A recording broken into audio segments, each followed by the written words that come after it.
So what we've got is this is a heater motor I got from either Carter or Classic Parts back in the day. Part number is 68009, and it's good for 47 to 63 heaters.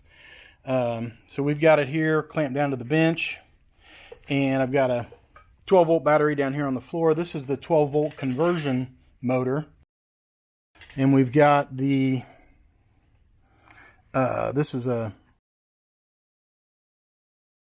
PWM modulator board we got off Amazon. It was like 10 bucks, and it's got a variable switch with a knob that basically the input of this is a resistance value that we're varying to tell it how fast we want the motor to go. And of course I printed a little more truck looking knob for it on the 3D printer. But we're going to turn power on here.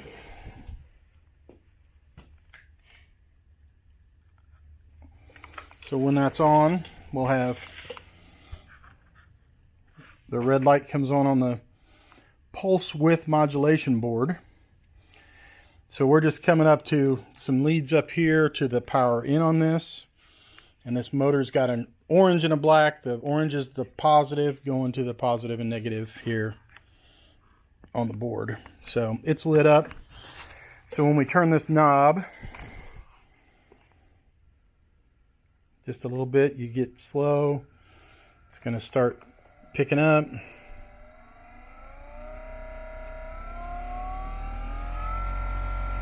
This is all the way up, and we checked it with my tack over here a while ago, and I think we were 5,000 RPM.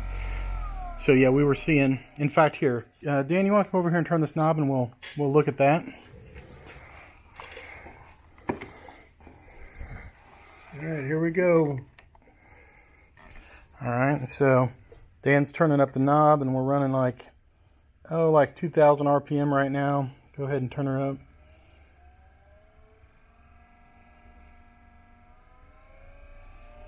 $3,000. Oops, I got off angle here. And part of this also with this optical tack is a little tricky to get a good reading. About 4,500 RPM. Yeah. There's 5. There's 5. And that's with, that's just a piece of paper taped onto the motor with this optical tack. So it's not, the paper's not optimal for that. So that reading may be off a little bit, but that kind of shows how that works. Right. And how we're getting a variable speed on that 12 volt fan in the old truck. This board shouldn't get crazy hot. It's got its own heat sinks. I still, you still want to mount it somewhere where it's isolated, but it shouldn't get hot like the Runts resistors do. But yeah, it works out. Seems to work really good on this particular motor, and this is the motor with the orange and the black wire. So, are there any kind of holes in that circuit board, like for a mounting screw yep. or to attach to something? Yeah, so it's got 4 holes on it here. Okay.